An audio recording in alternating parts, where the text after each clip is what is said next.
3장. 저녁이 되도록 중요한 진술이나 근거 있는 확실한 사실을 가지고 돌아오지 못했다는 것이 실망스러웠습니다. 여성은 남성보다 가난하고 그 이유는 이러저러합니다. 이제 진실을 찾기는 그만두고 손쉽게 용암처럼 뜨겁고 그릇 닦은 물처럼 탁한 수많은 견해를 받아들이지 않는 편이 나을지도 모릅니다. 커튼을 내려 주위를 분산시키는 것들을 차단하고 램프에 불을 켠 다음 탐구의 폭을 좁혀 역사가에게 묻는 편이 나을지도 모릅니다. 의견이 아니라 사실을 기록한 역사가에게 전 시대를 통틀어서가 아니라 영국에서 이를테면 엘리자베스 여왕 시대에 여성이 어떤 환경에서 살았는지 말해달라고 하는 것이죠. 남성이라면 누구나 노래와 소네트를 지을 수 있었던 것처럼 보이는 시대에 왜 여성은 뛰어난 문학작품을 단어 하나 쓰지 못했는지 영원한 수수께끼니까요. 여성은 도대체 어떤 환경에서 살았을까? 나는 자문했습니다. 픽션은 상상력 가득한 작품이지만 조약돌처럼 땅 위로 떨어지는 것이 아닙니다. 과학에서는 그럴 수도 있겠죠. 픽션은 거미줄처럼 아주 미약하게라도 삶의 내 귀퉁이에 달라붙어 있습니다. 종종 거의 눈에 띄지도 않지만요. 예컨대 셰익스피어의 희곡들은 스스로 완벽하게 공중에 매달려 있는 듯이 보입니다. 하지만 거미줄을 비스듬히 당기고 가장자리를 깔꼬리로 들어올리고 가운데를 찢어보면 무형의 생명체가 허공에 자아낸 것이 아님을 자각하게 됩니다. 고통받는 인간의 작업이며 건강과 돈, 우리가 사는 집처럼 지극히 물질적인 것들에 달라붙어 있음을 알게 되죠. 나는 역사책이 꽂힌 서가로 가서 최근에 나온 조지 트리벨리언 교수의 영국사를 꺼냈습니다. 인덱스의 여성 항목에서 여성의 지위를 찾았고 표시된 페이지를 펼쳤습니다. 그리고 읽었지요. 아내를 때리는 건 남성의 정당한 권리였으며 상류층이나 하류층이나 아무런 수치심 없이 자행했다. 마찬가지로 부모가 선택한 신사와 결혼하기를 거부하는 딸을 방에 가두고 때리고 내동댕이 치는 것은 얼마든지 있을 수 있는 일로서 여론에 전혀 충격을 주지 않았다. 결혼이란 개인의 애정이 아니라 가족의 탐욕이 얽힌 일이었으며 특히 여성에게 예의 바른 상류층에서 그러했다. 약혼의 당사자 중 한 사람 또는 두 사람 모두 요람에 누워있을 때 성사되고 유모의 보살핌을 채 벗어나기도 전에 결혼이 이루어지는 일도 흔했다. 그때가 제프리 초스 시대 이후인 1470년경이었습니다. 여성의 지위에 관한 두 번째 언급은 약 200년 후인 스튜어트 왕조 시대였습니다. 상류층과 중류층 여성이 자기 남편을 직접 선택하는 것은 여전히 예외적인 일이었으며 남편이 정해지면 법과 관습이 허용만 한 그가 지배자이자 주인이었다. 그렇다 해도 트리벨리언 교수는 이렇게 결론을 내렸습니다. 셰익스피어의 여성들이나 프랜시스 버니, 루시 허친슨이 쓴 믿을만한 17세기 회고록에 등장하는 여성들은 개성이나 인격이 부족한 것처럼 보이지 않는다. 생각해보면 확실히 클레오파트라는 자기만의 행동 방식을 가지고 있었습니다. 맥베스 부인 역시 자기 나름의 의지를 가졌다고 생각할 수 있습니다. 로잘린드는 매혹적인 소녀라고 결론 지을 수 있겠죠. 트리벨리언 교수가 셰익스피어의 여성들이 개성이나 인격이 부족한 것처럼 보이지 않는다고 한 말은 진실입니다. 역사가가 아니라면 더 나아가 태고부터 모든 시인의 작품에서 여성이 횃불처럼 타올랐다고 말할 겁니다. 극작가의 작품으로는 클리템네스트라, 안티고네, 클레오파트라, 맥베스 부인, 페드로, 크레시다, 로잘린드, 데스데모나, 몰피 공작 부인 등이 있고 산문작가의 작품으로는 밀르먼트, 클라리사, 베키 샤프, 안나 까레리나, 에마 보바리, 게르망트 부인이 있습니다. 여러 이름이 한꺼번에 떠오르는데 그들 중 아무도 개성과 인격이 결여된 여성이라고 생각되지 않습니다. 여성이 남성들이 쓴 픽션에서만 존재한다면 최고로 중요한 사람이라고 여겨질 겁니다. 매우 다양한 특색을 지녔으며 영웅적이거나 비열하고 눈부시거나 천하고 무한히 아름답거나 극도로 흉측하고 남성만큼 위대하며 누군가는 남성보다 더 위대하다고 생각하겠죠. 아테네에서 여성은 노예나 고된 노동에 종사하는 사람으로서 거의 동양에서와 같은 억압을 받고 있었는데 무대에서는 클리템네스트라와 카산드라, 아토사와 안티고네, 베드로, 메데이와와 여성 혐오자인 에우리피데스의 연극을 지배하는 여주인공을 계속 보여주었다는 것은 여전히 이상하고 설명하기 힘든 사실이다. 실생활에서 신분이 높은 여성은 얼굴을 내보이며 거리를 혼자 다닐 수 없었던 반면 무대에서는 여성이 남성과 동등하거나 남성을 뛰어넘는 모습은 아직 만족스럽게 설명되지 않았다. 현대 미국에서도 똑같은 여성 우위가 존재한다. 셰익스피어의 작품을 대략 살펴보아도 로잘린드부터 맥베스 부인에 이르기까지 여성 우위와 주도권의 지속됨을 충분히 밝힐 수 있다. 라신의 작품도 마찬가지다. 그의 비극 중 6편의 제목이 여성 이름이다. 에르미온과 앙그레막, 베레니스와 록산, 페드로와 아틀리에의 견줄만한 남성 인물을 꼽을 수 있을까? 입센도 마찬가지다. 솔베이와 노라, 헤다와 힐다 방겔, 레베카 웨스트와 필적할 만한 남성을 찾을 수 있을까? 네, 이상은 루카스의 글에서 따온 겁니다. 하지만 그것은 픽션에 등장하는 여성입니다. 실제로는 트리벨리언 교수가 지적했듯이 방에 갇히고 매맞고 내동댕이 쳐졌습니다. 그리하여 매우 기이하고 복합적인 존재가 나타납니다. 상상 속에서 여성은 더없이 중요한 존재이지만 실제로는 하찮기 짝이 없습니다. 시집에서는 첫 장부터 마지막 장까지 빠짐없이 나오지만 역사에서는 그의 모습을 드러내지 않습니다. 픽션에서는 왕과 정복자들의 삶을 지배하지만 사실은 손가락에 강제로 반지를 끼워준 어느 부모의 아들에게 매인 노예였습니다. 문학에서는 가장 마음을 울리는 말과 가장 심오한 생각이 여성의 입을 통해 흘러나옵니다. 하지만 현실에서는 글을 거의 읽을 줄 모르고 철자법도 모르는 남편의 재산일 뿐이었습니다. 역사가의 글을 먼저 읽고 시인의 글을 읽은 덕에 확실히 기묘한 괴물이 그려졌습니다. 독수리 날개가 달린 벌레, 부엌에서 고기의 비계를 떼어내는 생명과 미의 요정이라고 할까요? 이 괴물은 상상하면 즐겁지만 실제로는 존재하지 않습니다. 괴물에게 생명을 불어넣으려면 시적으로 그리고 산문적으로 생각해야 합니다.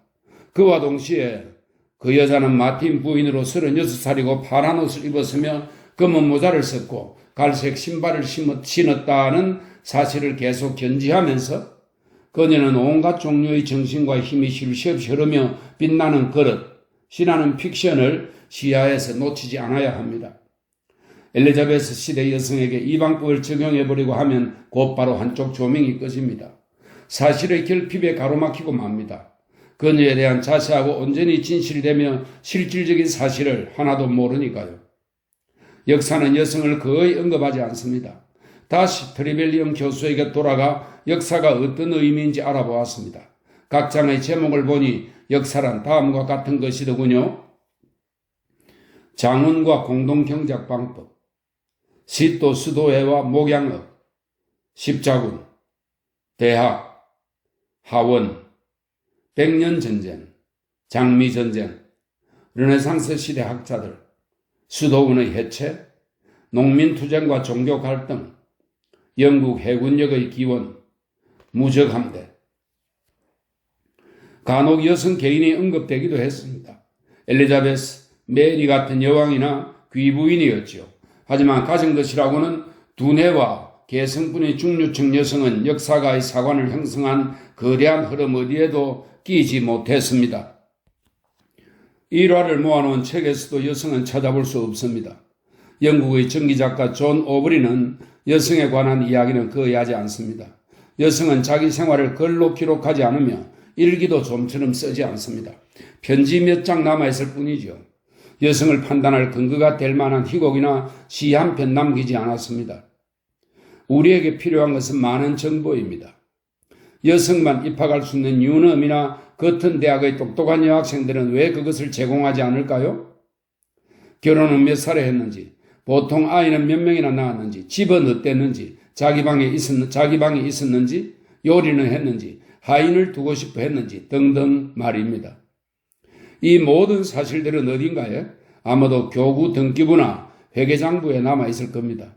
엘리자베스 시대 평범한 여성의 생활에 관한 기록은 분명 어딘가에 흩어짓을 터이므로 누군가 모아 책으로 펴낼 수도 있겠죠. 서가에 없는 책을 찾으며 생각했습니다.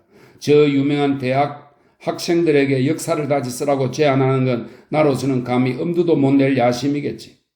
역사란 종종 조금 묘하고 비현실적이며 편파적으로 보이기도 한다는 걸 인정한다 해도 말이야. 그런데 왜 그들이 역사에 부록하라 덧붙여서는 안 되는 걸까? 물론 여성이 부적절하게 등장하는 일이 없도록 눈에 띄지 않는 제목을 붙여야겠지요. 위인들의 전기에서 돌연 배경으로 사라지거나 때로는 내 생각인지 모르지만 윙크와 웃음과 어쩌면 눈물을 감추고 있는 여성을 언뜻 볼 때가 있으니까요. 아무튼 우리는 제인 오스틴의 생애는 충분히 알고 있습니다.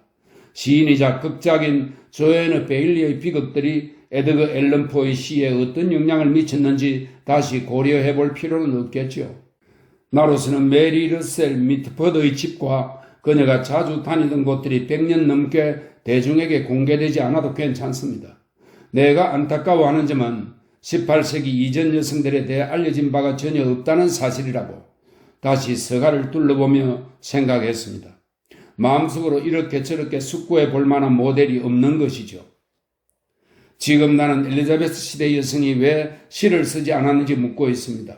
하지만 어떤 교육을 받았는지, 글 쓰는 법은 배웠는지, 자기 방이 있었는지, 얼마나 많은 여성이 21살 이전에 아이를 낳았는지, 요컨대 아침 8시부터 저녁 8시까지 무엇을 했는지 모릅니다. 분명 돈은 없었습니다.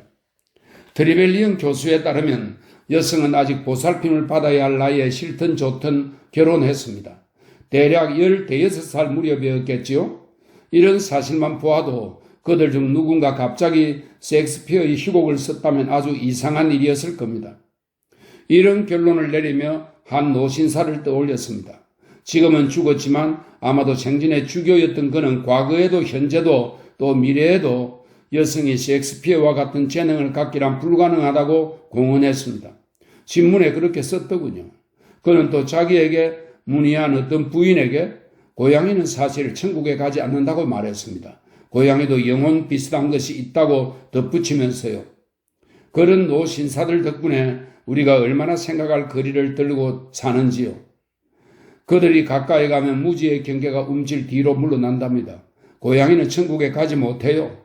여성은 셰익스피어의 희곡을 쓰지 못하고요. 그럼에도 서가에 꽂힌 셰익스피어의 책을 둘러보면서 최소한 한 가지는 주교 말이 옳았다고 생각할 수밖에 없었습니다. 어떤 여성이든 셰익스피어의 시대에 셰익스피어의 희곡과 같은 작품을 쓰기란 완전히 전적으로 불가능했다는 사실입니다. 실제 사례를 구하기 어려우니까 상상해 볼까요? 셰익스피어에게 놀랄만한 재능을 가진 누이, 예컨대 주디스라는 누이가 있었다면 어떻게 되었을까요? 셰익스피어는 거의 확실하게 중등학교에 다녔을 겁니다. 어머니가 유산 상속인이었으니까요. 학교에서 오비디우스, 베르길리우스, 호라티우스 등을 배우며 라틴어를 익히고 문법의 기초 지식과 논리학을 배웠겠지요. 알려진 대로 몰래 토끼도 잡고 사슴도 사냥하는 거친 소년이었고 같은 마을 아가씨와 어린 나이에 결혼해 일찌감치 아이가 생겼습니다. 이런 무모함 때문에 한 재산 모아버리고 런던으로 갔지요. 그는 연극을 좋아했습니다. 극장 뒷문에서 말을 지키는 일부터 시작했지요. 곧 극장 안에서 일거리를 얻었고 배우로 성공해 세계의 중심에서 살았습니다. 모든 사람과 만나고 모든 사람을 알고 지내고 무대 위에서 자기 예술을 실현했습니다. 거리에서 재치를 발휘하고 여왕이 사는 궁전에도 출입할 수 있었습니다. 그동안 그의 비범한 재능을 가진 누이는 집에 남아 있었다고 해봅시다. 그녀는 셰익스피어만큼이나 모험심이 강하고 상상력이 풍부하며 세계를 알고 싶은 열망이 넘쳤습니다. 하지만 학교에 가지 못했습니다. 호라티우스와 베르길리우스를 읽기는커녕 문법과 논리학을 배울 기회조차 갖지 못했습니다. 그녀는 때때로 책을, 아마도 오빠의 책을 몇 쪽씩 읽었겠지요. 그런 부모님이 들어와 양말을 꿰매거나 스튜어나 신경 쓰라며 책이나 종이 쪼가리를 들고 멍하니 있지 말라고 말했습니다. 따끔하면서도 다정하게 타일렀겠지요. 여자들이 살아야 할 삶의 조건이 어떤 것인지 잘 아는 현실적인 분들이었고 딸을 사랑했으니까요. 참으로 아버지에게는 딸은 눈에 넣어도 아프지 않을 존재였을 겁니다. 그녀는 사과를 저장하는 다락방에 들어가 몰래 몇 장씩 글을 써보고 조심스레 숨겨두거나 불태웠을 겁니다. 미처 10대를 벗어나기 전에 그녀는 이웃에 사는 양모 중개상의 아들과 약혼하게 되었습니다. 그녀는 결혼하기 싫다고 울부짖었고 아버지에게 심하게 맞았습니다. 아버지는 더 이상 꾸짖지 않고 자기를 속상하게 하지 말라고, 결혼 문제로 창피하게 하지 말아달라고 사정했습니다. 목걸이와 예쁜 패티코트를 사주겠다고 했습니다. 그렇게 말하는 아버지의 눈에 눈물이 비쳤습니다. 딸 입장에서 어떻게 아버지 말을 거역할 수 있겠습니까? 어떻게 아버지 마음을 아프게 할 수 있겠습니까? 하지만 그녀의 재능이 그렇게 하도록 몰아갔습니다. 그녀는 소지품을 챙겨 작은 짐을 꾸리고 어느 여름날 밤 밧줄을 타고 내려와 런던으로 향했습니다. 그녀 나이 17살도 되기 전이었습니다. 산 울타리에서 노래하는 새도 그녀의 음악성을 따라가지 못했습니다. 그녀에게도 오빠와 같은 재능, 말의 운율에 대한 예민한 감수성이 있었습니다. 오빠처럼 연극을 좋아했죠. 그녀는 극장 뒷문에서 연기를 하고 싶다고 말했습니다. 남자들이 그녀 얼굴에 대놓고 웃음을 터뜨렸지요. 뚱뚱하고 입이 가벼워 보이는 감독은 더 크게 쌍스러운 웃음을 웃으댔습니다. 부들이 춤추는 것과 여자가 연기하는 것에 대해 큰 소리로 떠들어대더니 단언했습니다. 여자는 결코 배우가 될 수 없다고. 그리고 넌지시 암시를 했는데 무슨 말인지 짐작이 가실 겁니다. 그녀의 재능은 훈련을 받을 수 없었습니다. 그녀가 선술집에서 저녁을 먹거나 한밤중에 거리를 돌아다닐 수 있었을까요? 하지만 그녀의 재능은 픽션을 향했고 남자와 여자의 삶과 삶의 방식을 풍부하게 알고 싶은 욕망으로 가득했습니다. 그러다가 아주 젊고 잿빛 눈동자에 둥근 이마까지 시인 셰익스피어와 이상하리만큼 얼굴이 빼닮은 그녀에게 극단 감독이자 배우인 닉 그린이 동정심을 느꼈습니다. 그녀는 그 신사의 아이를 임신했음을 알게 되었고 시인의 마음이 여자의 몸속에 갇혀 뒤엉켜버렸을 때 뿜어져 나올 열기와 격렬함을 누가 측정할 수 있었을까요? 그 임신했음을 알게 되었고 어느 겨울밤 스스로 목숨을 끊었습니다. 그리고 지금의 엘리펀트 엘 캐슬 바깥쪽 버스 정류장 근처 교차로 어딘가에 묻혀 있죠. 셰익스피어 시대에 셰익스피어의 재능을 가진 여성이 있었다면 이야기가 이렇게 전개되었겠지요. 내 입장에서는 세상을 떠난 주교의 말에 동의합니다. 셰익스피어의 시대에 여성이 셰익스피어의 재능을 갖는다는 건 생각조차 할 수 없는 일이었으니까요. 셰익스피어 같은 천재는 노동하며 교육받지 못하고 노예처럼 사는 사람들 속에서는 태어나지 않습니다. 영국의 섹슨족이나 브리튼족에서 태어난 적이 없으며 오늘날 노동계층에서도 태어나지 못합니다. 하물며 여성 중에 어떻게 그런 천재가 태어날 수 있겠습니까? 드리벨리언 교수에 따르면 여성은 아이방에서 나올 나이가 되기 전부터 집안일을 시작하도록 부모로부터 강요받고 온갖 법과 관습에 짓눌렸으니까요. 그럼에도 일종의 천재성을 가진 사람이 노동계층 속에 있었듯이 여성 중에도 있었습니다. 이따금 에밀리 브론테, 로버트 번스 같은 소설가, 시인들이 눈부시게 타올라 그 존재를 증명합니다. 확실히 그 천재성은 글로 옮겨지지 못했습니다. 하지만 사람을 피해 숨어 사는 마녀, 악마에게 사로잡힌 여자, 약초 파는 지혜로운 여자, 어머니가 있는 어느 비범한 남성의 이야기를 읽을 때면 사라져버린 소설가, 억눌린 시인의 흔적을 발견한 듯한 생각이 듭니다. 재능으로 인한 고통을 이기지 못해 잡초와 야생화로 뒤덮인 황야에 머리를 부딪혀 쓰러지거나 얼굴을 찡그린 채 길거리를 헤매는 또 다른 제인 오스틴, 에밀리 브론테의 흔적 말이죠. 실제로 나는 이름을 남기지 않고 수많은 시를 쓴 익명의 작가 가운데 상당수가 여성이었으리라고 감히 추측해 봅니다. 에드워드 피츠제럴드는 발라드나 민요를 만들어 아이들에게 나지막이 불러주고 시를 잡는 지루함이나 기나긴 겨울밤의 무료함을 노래로 달래던 사람들이 여성이었음을 시사한 바 있습니다. 사실일 수도 있고 아닐 수도 있겠죠. 누가 알 수 있겠어요? 내가 지어낸 셰익스피어 누이 이야기를 다시 떠올려보면 일면의 진실이 있는 것처럼 보입니다. 즉 16세기의 위대한 재능을 지니고 태어난 여성은 분명히 미치거나 자살하거나 아니면 마을 외곽 외딴집에서 절반은 마녀로 절반은 주술사로 두려움과 놀림의 대상이 되어 삶을 마쳤을 겁니다. 심리학을 잘 모르는 사람도 천부적인 재능을 가진 소녀가 시에 자신의 재능을 발휘하려 하면 다른 사람들의 방해로 저질당할 것이며 자기 안에서 서로 부딪히는 충동으로 인해 고통받다가 건강과 온전한 정신을 잃었으리라는 것을 확신할 수 있었으니까요. 어떤 소녀라도 런던까지 걸어가 극장 뒷문에서 서성대다 무대 감독이자 배우 앞으로 밀고 들어가면 스스로에게 큰 상처를 입히게 되고 불합리하지만 피할 수 없는 극심한 괴로움을 겪을 수밖에 없었습니다. 순결이란 특정한 사회가 알 수 없는 이유로 만들어낸 집착이니까요. 지금도 그렇지만 당시 순결이란 여성의 삶에서 신앙과도 같은 중요성을 가졌습니다. 순결은 신경과 본능으로 휘감겨 있어 자신이 순결하지 않다는 사실을 사람들 앞에 드러내려면 엄청난 용기가 필요했습니다. 16세기 런던에서 시인이나 극작가인 여성이 자유로운 삶을 산다는 것은 불안하기 짝이 없는 스트레스와 딜레마를 의미했기에 그녀는 당연히 죽었을 겁니다. 살아남았다 해도 그녀가 쓴 글은 팽팽하게 긴장된 병적인 상상력에서 나온 뒤틀리고 기형적인 모습이었겠죠. 여성이 쓴 희곡이 한 권도 없는 서가를 바라보며 틀림없이 그녀의 작품은 서명이 되지 않은 채 나왔을 거라고 생각했습니다. 그녀는 분명 그런 도피처를 찾았을 겁니다. 19세기까지도 여성에게 익명성을 요구한 것은 순결관념의 유물이었습니다. 커르벨은 살럿 브론테의 필명입니다. 커르벨, 조지 엘리엇, 조르주 상드 등 모든 내적 투쟁의 희생자들은 작품이 증명하듯 남성 이름을 씀으로써 자신을 헛되이 감추려 했습니다. 남성이 주의하지는 않았다 해도 아낌없이 부추긴 관습. 설명입니다. 여성 최고의 명예는 사람들 입에 오르내리지 않는 것이라고 페리클레스가 말했죠. 페리클레스 자신은 수없이 오르내렸지만 그 부추긴 관습, 즉 여성이 널리 알려진다는 것은 혐오스러운 일이라는 관습에 충성한 셈이었죠. 익명성은 여성의 혈관을 타고 흐릅니다. 베일로 가리고 싶은 욕구가 아직도 여성을 사로잡습니다. 지금도 여성은 명성에 대해 남자들만큼 관심이 없습니다. 묘비나 표지판을 지날 때도 이름을 새겨놓고 싶은 강렬한 욕망을 느끼지 않지요.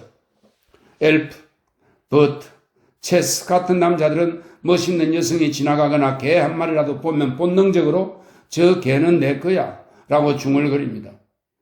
물론 개 한 마리뿐만 아니라 땅 한 조각, 검은 곱슬머리 남자일 수도 있다고 런던의 의회 광장과 승리의 거리라는 뜻을 지닌 베를린의 지게 살레, 그 밖의 다른 거리를 떠올리며 생각했습니다. 아주 멋있는 흑인 여자를 보고도 영국 여자로 만들고 싶다는 바람 없이 지나칠 수 있는 것은 여성으로서의 커다란 이점 중 하나입니다. 16세기의 시적 재능을 가지고 태어난 여성은 자기 자신과 투쟁해야 하는 불행한 여성이었습니다. 삶의 모든 조건, 모든 본능이 머릿속에 있는 것을 남김없이 자유롭게 풀어놓기 위해 필요한 심리 상태에 적대적이었습니다. 나는 자문했습니다. 창조행위의 가장 좋은 심리 상태는 어떤 것일까? 그런 낯선 행위를 가능하게 하고 발전시키는 심리 상태에 대한 개념을 찾을 수 있을까? 여기서 나는 셰익스피어의 비극이 실린 책을 펼쳤습니다. 예컨대 리어왕, 안토니와 클레오파트라를 썼을 때 셰익스피어의 심리 상태는 어땠을까요? 시를 쓰기에 이제까지 존재한 적이 없을 만큼 최고로 알맞은 심리 상태였다는 것은 분명합니다. 셰익스피어 자신은 그것에 대해 아무 말도 하지 않았죠. 우리는 다만 그가 한 줄도 지우지 않고 썼다는 사실만 우연히 알고 있을 뿐입니다. 예술가가 자기 심리 상태를 조금이라도 말하기 시작한 것은 18세기가 지나서였습니다. 아마 루소가 처음이었을 겁니다. 19세기가 되자 자의식이 발달하면서 문인들이 고백록이나 자서전에 자기 심리 상태를 묘사하는 것이 관행이 되었습니다. 그들의 생애가 기록되고 사후에는 서간집도 나왔습니다. 셰익스피어가 리어 왕을 쓸 때 어땠는지는 모르지만 칼라일이 프랑스 혁명을 쓸 때 무엇을 경험했으며 플로베르가 보바르 부인을 쓸 때 어떤 일을 겪었고 키츠가 죽음과 무관심한 세상에 대항해 시를 쓰려고 애쓰는 동안 무슨 일이 일어났는지 우리는 알고 있습니다. 현대의 무수한 고백문학과 자기 분석적인 문학을 보면 천재적인 작품을 쓴다는 것은 언제나 엄청난 시련이 이루어낸 위협임을 알 수 있습니다. 천재적인 작품이 작가의 마음에서 온전하고 완전하게 나타날 가능성을 모든 것이 가로막습니다. 대개 물리적인 환경이 방해가 되지요. 개가 짖고 사람들이 방해하고 돈을 벌어야 하고 건강은 나빠집니다. 이 모든 어려움을 심화시키고 견디기 힘들게 만드는 것이 세상의 고질적인 무관심이죠. 세상은 사람들에게 시나 소설, 역사를 쓰라고 부탁하지도 필요로 하지도 않습니다. 블로베르가 정확한 단어를 찾는지 칼라일이 이런저런 사실을 꼼꼼하게 확인하는지 신경 쓰지 않습니다. 당연히 원치 않는 일에 대가를 지불할 리 없지요. 키츠나 플로베르, 칼라일 같은 작가들은 특히 창조력이 왕성한 젊은 시절에 집중을 방해하는 온갖 장애와 좌절을 경험합니다. 자기 분석과 고백을 실은 책에서는 저주와 극도의 고통에 찬 울부짖음이 터져 나옵니다. 비참하게 죽은 위대한 시인들, 이것이 그들이 부른 노래의 반복되는 후렴입니다. 이 모든 시련 속에서 무엇인가 나온다면 그것이야말로 기적입니다. 처음 구상한 대로 온전히 손상되지 않고 나오는 책은 아마 없을 겁니다. 여성의 경우에는 시련이 훨씬 더 끔찍하고 감당하기 힘든 것이었다고 텅 빈 서가를 보며 생각했습니다. 우선 조용하거나 방음이 잘 되는 것은 고사하고 자기만의 방을 갖는 것조차 부모가 엄청난 부자거나 지체 높은 귀족이 아닌 한 꿈도 꿀 수 없는 일이었습니다. 19세기 초까지도 그랬죠. 아버지가 선심 쓰듯 주는 용돈은 옷 사 입는 정도밖에 되지 않았기에 키츠나 테니슨, 칼라일처럼 가난한 남성도 할 수 있었던 도보 여행이나 짧은 프랑스 여행, 가족의 요구와 횡포로부터 몸을 피할 수 있는 보잘것없지만 독립된 숙소 같은 고통을 들어줄 수 있는 모든 것이 금지되었습니다. 물질적인 어려움도 극심했지만 더욱 가혹한 것은 비물질적인 시련이었지요. 키츠와 플로베르 같이 천재적인 남성도 견디기 힘들어했던 세상의 무관심이 여성의 경우에는 무관심을 넘어 적대감이었습니다. 여성에게 세상은 남성에게 하듯 원하면서 나는 아무 상관없으니까 라고 말하지 않았습니다. 쌍스러운 웃음을 터뜨리며 글을 쓴다고 써봐야 무슨 소용이 있어? 라고 말했습니다. 서가위 텅 빈 공간을 다시 바라보며 뉴넘과 거틴의 심리학자들이 우리를 도와주어야 한다고 생각했습니다. 지금이야말로 예술가의 심리에 좌절감이 미치는 영향을 측정해야 할 때니까요. 유제품 회사에서 보통 우유와 1등급 우유가 쥐의 몸에 미치는 영향을 측정한 결과를 본 적이 있습니다. 나란히 붙여놓은 우리 안에 각각 쥐 한 마리씩 넣었는데 한 마리는 눈치를 보고 겁이 많으며 작았습니다. 다른 한 마리는 윤기가 흐르고 대담하고 몸집도 컸습니다. 말린 자두와 커스터드가 나온 저녁 식사를 떠올리며 자문했습니다. 우리는 여성 예술가에게 어떤 음식을 먹였을까? 질문에 답하려면 석간신문을 펼치고 버큰헤드경의 견해를 읽기만 하면 되겠죠. 하지만 여성의 글쓰기에 대한 버큰헤드경의 견해를 옮겨 적는 수고는 하지 않겠습니다. 잉 주임 사제가 한 말도 건드리지 않겠습니다. 할리가의 전문의가 목청껏 소리질러 거리 전체에 메아리 친다 해도 나의 머리카락 한 올 날리지 않을 겁니다. 오스카 브라우닝 씨는 인용하겠습니다. 오스카 브라우닝 씨는 한때 케임브리지 대학에서 유명한 인물이었고 거튼과 뉴넘의 여학생들에게 시험을 보게 했으니까요. 오스카 브라우닝 씨는 이렇게 말하곤 했습니다. 시험 답안지를 검토하고 난 뒤 남는 인상은 점수와 상관없이 가장 뛰어난 여성도 가장 뒤떨어지는 남성보다 지적인 면에서 열등하다는 것이다. 그는 이 말을 하고 자기 방으로 돌아가는데 이어지는 이야기가 그에게 애정을 느끼게 하고 꽤나 크고 위험 있는 인물로 만들어 주지요. 그는 소파에 누워있는 마구간 소년을 보았습니다. 해골처럼 뺨은 움푹 들어가고 누르스름한 데다 이는 시커멓고 팔다리를 제대로 쓰지 못하는 것 같았다. 아들옥은 정말 사랑스럽고 고귀한 아이야. 이 두 장면이 나에게는 늘 서로를 완벽하게 보완해주는 것처럼 보입니다. 다행히도 전기문학의 시대를 맞이해 두 장면이 서로를 보완해주기 때문에 우리는 위대한 인물의 견해를 말뿐만 아니라 행동에 의해 해석할 수 있습니다. 지금은 그것이 가능하지만 50년 전만 해도 중요한 사람 입에서 나오는 견해는 분명 무시무시했을 겁니다. 더없이 고귀한 동기에서 아버지가 딸이 집을 떠나 작가나 화가 학자가 되기를 바라지 않았다고 가정해 봅시다. 아버지는 말하겠죠. 오스카 브라우닝 씨가 뭐라고 하는지 봐라. 오스카 브라우닝 씨만이 아닙니다. 세트데이 리뷰도 있고 여성 존재의 본질은 남자의 부양을 받고 남자의 시중을 드는 것이다 라고 말한 그레거 씨도 있습니다. 여성에게 지적으로 기대할 만한 것은 전혀 없다는 뜻이 담긴 남성의 견해는 산더미처럼 쌓여 있었습니다. 아버지가 큰 소리로 읽어주지 않더라도 소녀 스스로도 읽을 수 있었지요. 심지어 19세기에도 그런 견해를 접한 소녀는 생기를 잃고 하고자 하는 일에 심각한 영향을 받을 겁니다. 항의하고 극복해야 할 주장들, 이건 할 수 없다, 저건 하지 못한다, 이런 주장들은 언제나 있었지요. 아마 소설가에게는 이런 병균이 더 이상 별다른 영향을 미치지 못했을 겁니다. 훌륭한 여성 소설가들이 있었으니까요. 화가들에게는 아직도 독침을 품고 있고 음악가들에게는 지금도 여전히 많은 영향을 끼치는 치명적인 독이 있다고 생각됩니다. 여성 작곡가는 셰익스피어 시대 여배우가 서 있던 자리에 있습니다. 내가 지어낸 셰익스피어 누이 이야기를 떠올리면서 닉 그린을 생각했습니다. 그는 여자가 연기하는 것은 개가 춤추는 것을 연상시킨다고 말했죠. 200년 뒤 존슨은 여자가 설교하는 것에 대해 똑같은 표현을 반복했습니다. 음악에 관한 책을 펼쳐보면 지금 1928년 현재도 작곡을 하려는 여성에게 동일한 말이 여전히 사용되고 있음을 확인할 수 있습니다.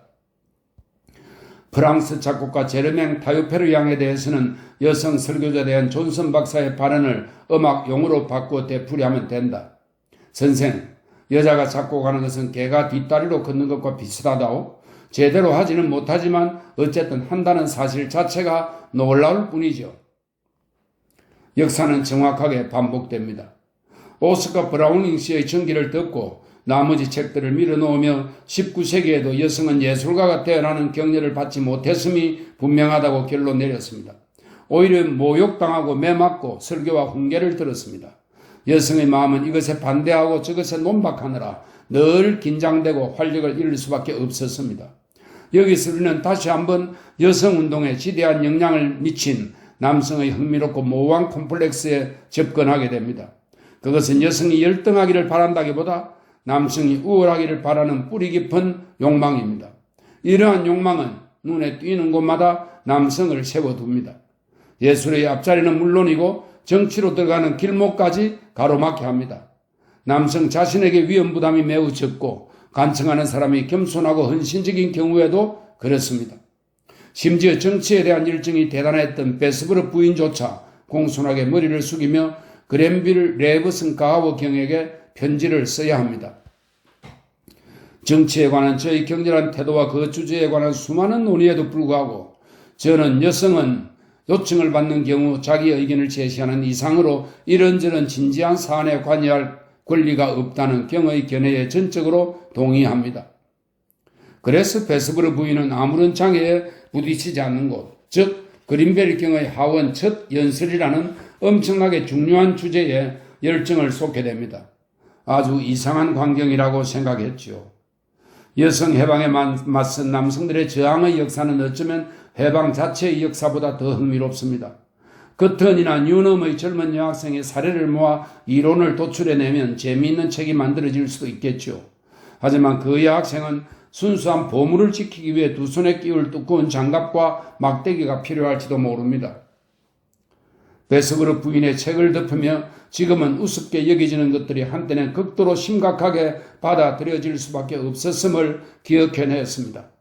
지금은 수탉 울음소리라는 꼬리표를 붙여 여름밤 선택된 청중에게 읽어주려고 보관해둔 책에 실릴 법한 견해들이 한때는 눈물을 흘리게 했다고 단언할 수 있습니다. 여러분의 할머니, 정조할머니 중에도 가슴이 미어지도록 울었던 분이 많을 겁니다. 플로렌스 나이팅게일도 괴로워 비명을 질렀겠지요. 이것은 스트레이치의 데이에 수록된 나이팅게일의 카산드라 중에 나오는 내용입니다. 대학에 들어왔고 자기만의 거실을 아니면 침실 겸 거실이라도 가진 여러분이 천재는 그런 견해점 무시해야 한다고, 천재는 자기에게 무슨 말을 해도 개의치 말아야 한다고 말한다면 좋습니다. 하지만 불행히도 자기에게 무슨 말을 하는지 가장 신경 쓰는 사람이 바로 천재성을 지닌 남성과 여성입니다. 키츠를 떠올려 보세요. 그가 자기 묘비에 어떤 말을 새겼는지 기억해 보세요. 테니슨을 생각해 보세요. 또 자기에게 무슨 말을 하는지 지나치게 신경 쓰는 것이 예술가의 본성이라는 아주 불행하지만 부정할 수 없는 사실을 더 이상 예시할 필요는 없겠지요. 문학은 이해할 수 없을 정도로 다른 사람의 견해에 신경을 쓴 사람들의 자뇌로 뒤덮여 있습니다. 창조적인 작업을 하는데 어떤 심리 상태가 가장 좋은가 하는 나의 본래 물음으로 되돌아가 생각하면 그들의 민감한 감수성은 2배로 불어난 일입니다. 예술가의 마음이 자기 안에 내재한 작품을 온전하고 완전하게 풀어놓는 엄청난 결실을 맺기 위해서는 셰익스피어의 마음처럼 눈부시게 타올라야 합니다. 내 앞에 펼쳐진 안토니와 클레오파트라를 보며 추측해 보았습니다. 어떤 장애가 있었어도 다 태워버릴 수 없는 이물질이 있었어도 안 됩니다. 우리는 셰익스피어의 심리 상태를 전혀 알지 못한다고 말하지만 그 순간에도 셰익스피어의 심리 상태를 어떤 식으로든 이야기하고 있습니다. 드언이나 벤 존슨, 밀턴과 비교해 셰익스피어에 대해 거의 알지 못하는 이유는 그의 원한과 앙심과 반감이 숨겨져 있기 때문입니다. 우리는 작가를 떠올리는 드러난 사실로 인해 방해받지 않습니다. 항의하고 훈계하고 상처를 드러내고 복수하고 세상을 고난과 불만의 정인으로 삼으려는 일체의 욕구는 셰익스피어 안에서 불타올라 깨끗이 사라졌습니다. 그리하여 시가 방해받지 않고 자유롭게 흘러나옵니다. 자기 작품을 온전하게 표현한 작가가 있었다면 바로 셰익스피어였습니다. 서가를 다시 한번 돌아보며 생각했습니다. 방해받지 않고 눈부시게 타오르는 마음이 있었다면 바로 셰익스피어의 마음이었다고.